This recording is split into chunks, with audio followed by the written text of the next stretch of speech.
Assalamu alaikum everyone out there. Today our topic is thermoregulation.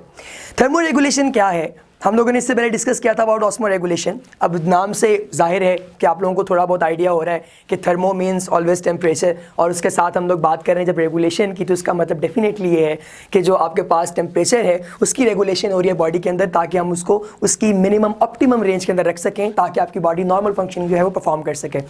अब जो thermoregulation है basically it is different in plants as well as in animals. तो हम लोग इन दोनों के हवाले से बात करेंगे. इवन उनसे भी आगे डिफरेंट जो है उनकी अपनी अडाप्टेशंस हैं, लेकिन हम लोग पहले इसको क्लासीफाई करते हैं कि थर्मोरेगुलेशन जो है बेसिकली प्लांट्स और एनिमल्स में डिफरेंट किस तरह से. पहले हम लोग बात करेंगे about plants, that thermoregulation in plants.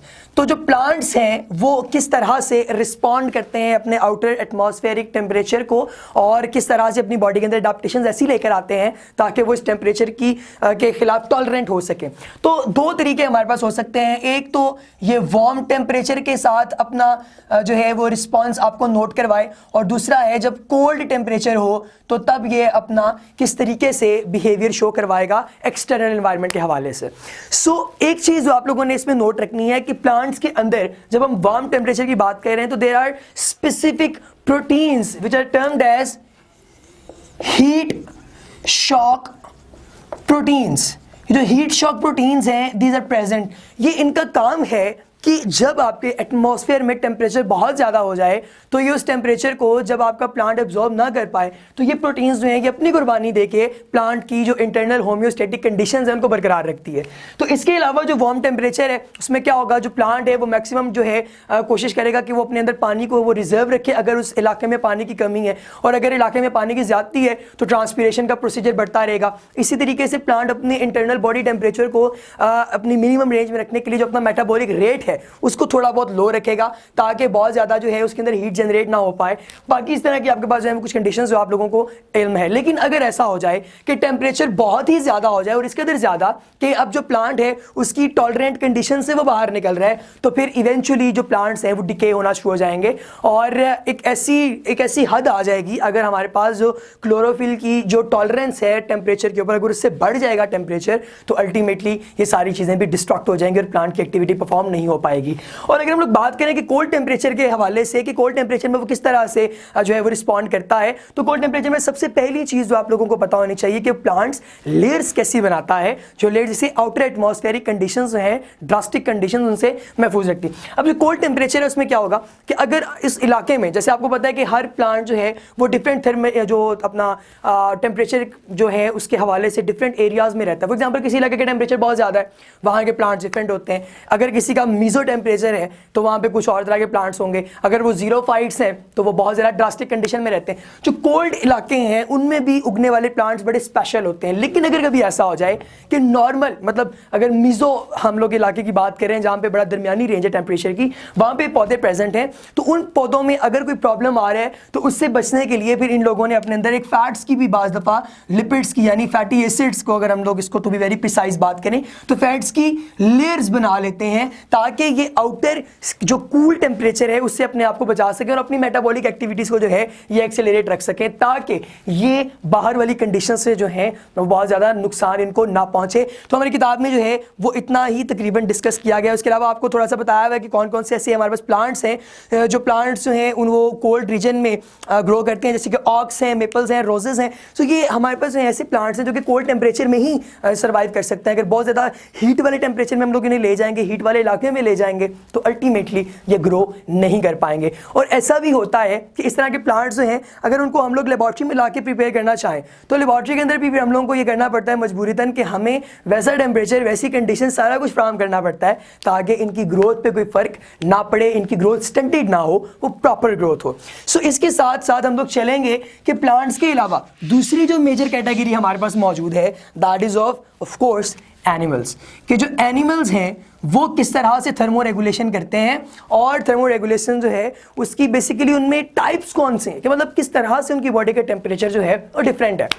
अगर हम लोग ये बात करें कि बॉडी जो हीट है उसकी जनरेशन और बॉडी हीट को जो है वो अपने अंदर मतलब रिजिलियंस जो है, अगर हम उसके नतीजे में उसके मतलब बेसिस पे बात करें तो these are of two types. एक हमारे पास ऐसे हैं जो कि पोइकिलोथर्म्स हैं, यानी पोइकिलोथर्म्स कौन से हमारे पास होते हैं एनिमल्स, ये वो एनिमल्स हैं जो अपनी बॉडी के टेम्परेचर को लगातार रेगुलेट करते रहते हैं। मतलब इनके हमारे पास कुछ ऐसे एनिमल्स भी हो सकते हैं जो कोल्ड ब्लडेड हों, जो अपने आउटर एटमॉस्फेयर के मुताबिक अपनी बॉडी के टेम्परेचर को डिफ्रेंशिएट कर पाएं, तब्दील कर पाएं।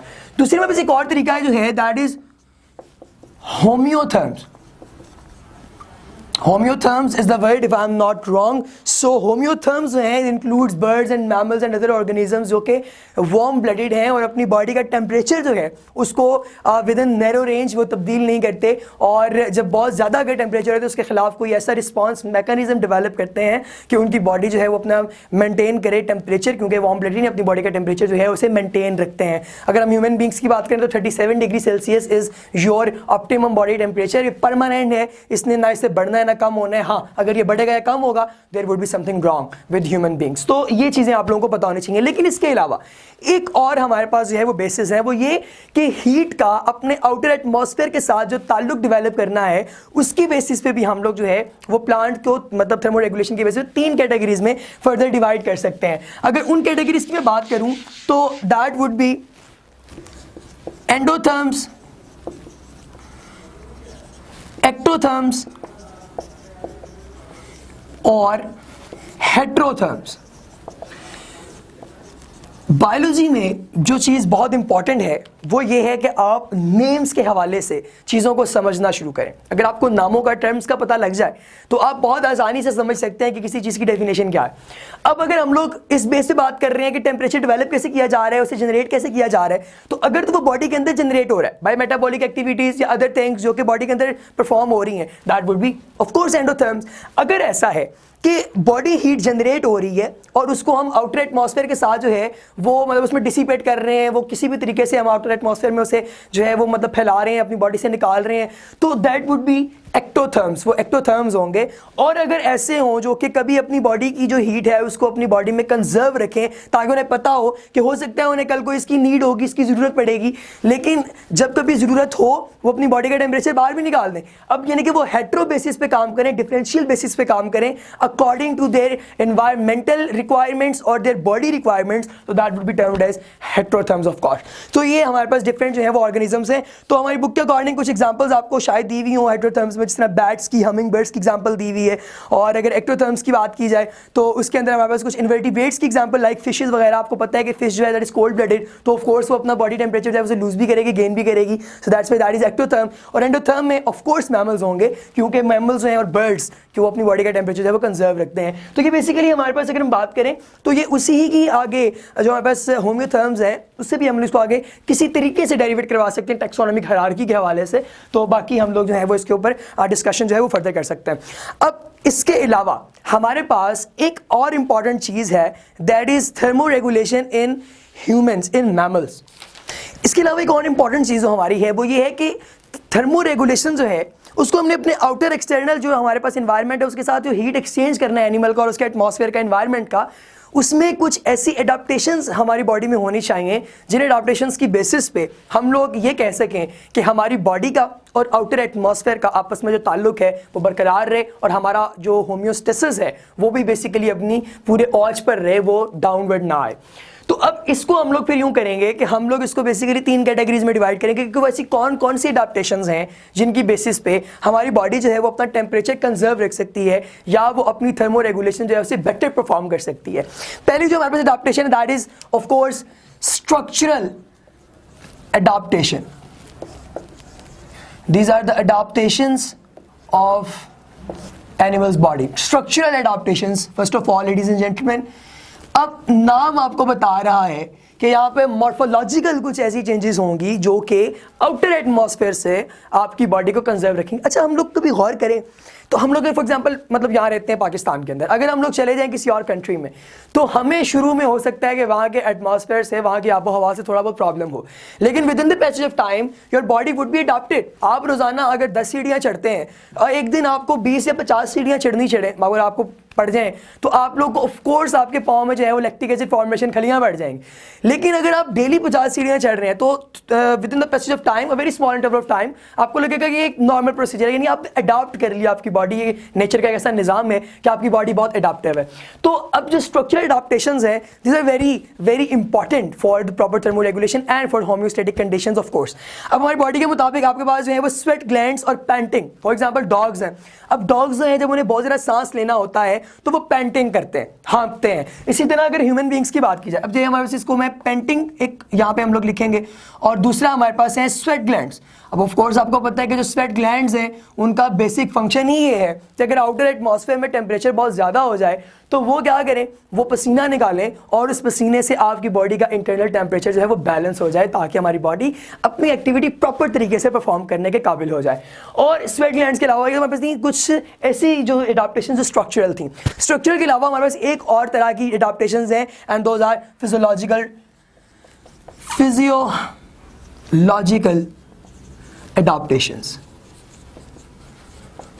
नाउ फिजियोलॉजिकल एडाप्टेशन हमारे पास जो हैं उनमें हमारे पास एक चीज़ जो बहुत इंपॉर्टेंट है, that is the proper regulation of your blood. और ब्लड प्रेशर जो है उसकी proper regulation, that is very important physiological adaptation के हवाले से। इसी तरह हमारे पास जो है plumage fluffing, that is also an important procedure. और एक और तरीकाकार ये भी है कि बॉडी के अंदर ऐसी लेयर्स डेवलप करवा दी जाती हैं, ब्राउन फैट्स वगैरह हमारे पास जो है उनका भी जिक्र आगे आएगा। तो उससे क्या होएगा कि आपकी जो बॉडी है वो एक्सट्रीम टेम्परेचर, चाहे वो अपवर्ड हो या वो एक्सट्रीम टेम्परेचर डाउनवर्ड हो, उन दोनों टेम्परेचर्स की रेंजेस के दरमियान आपकी बॉडी की होम्योस्टेटिक कंडीशंस को बरकरार रखा जाएगा, ताकि आपकी बॉडी की एक्टिविटीज़ हैं वो नॉर्मल तरीके से परफॉर्म होती रहें। तो ये चीज़ें भी बहुत इंपॉर्टेंट है इस हवाले से। तो फिजियोलॉजिकल एडाप्टेशन में आप लोगों ने प्लमेज फ्लफिंग का जिक्र लाजमी करना है, प्लमेज फ्लफिंग। इसके अलावा हमारे पास तीसरी जो है दैट इज बिहेवियरल एडाप्टेशंस। आपको पता है कि जो बिहेवियर है that counts a lot, behaviour जो है वो बहुत ज़्यादा काउंट होता है किसी भी तरह की हमारी जो बॉडी की एक्टिविटीज़ हैं उनके अंदर। तो यहाँ पे बिहेवियरल एक्टिविटीज़ में एक जो लिजर्ड्स हैं कुछ वो बास्क करती हैं। फॉर एग्जांपल जो लिजर्ड्स हमारे पास हों वहाँ पे ऐसे इलाकों में जहाँ पे धूप जो है वो मौजूद हो तो लिजर्ड्स हैं वो बास्किंग करेंगी, सन बास्क जो है वो करेंगी। इसी तरह अगर हम लोग बात करें ह्यूमन बींग्स की, तो हमारे अंदर जो बिहेवियरल अडाप्टेशन आती है, मिसाल के तौर पर हम रहते हैं किसी ऐसे इलाके में जो बहुत ज़्यादा ठंडा है, तो जब कभी धूप निकलेगी तो हमारी कोशिश होगी कि हम मैक्सिमम उसके अंदर बैठ सकें, ताकि हम मैक्सिमम विटामिन D3 हासिल कर सकें और हमारी बॉडी जो है उसकी नॉर्मल फंक्शनिंग परफॉर्म होती रहे। लेकिन अगर कभी ऐसा हो कि धूप लगातार ही निकल रही है तो हम उसमें नहीं बैठेंगे, ऑफ कोर्स हमारे स्किन सेल डैमेज हो सकते हैं। तो हम लोग फिर क्या करेंगे, हम कुछ शेल्टर ढूंढेंगे जहाँ पे हम लोग बैठे, ताकि हमारी बॉडी की एक्टिविटीज जो है वो प्रॉपर परफॉर्म होती रहे और पसीना इस कदर ना निकले कि आपको डिहाइड्रेशन ही हो जाए। तो इस तरह के हमारे पास जो है वो 3 तरह की हमारे पास बेसिक एडाप्टेशंस होती हैं किसी भी एनवायरनमेंट के अंदर सर्वाइव करने के लिए, और these are the basic adaptations which are responsible for the evolution of mankind. If you have any kind of question you can mail us. Thank you so much ladies and gentleman.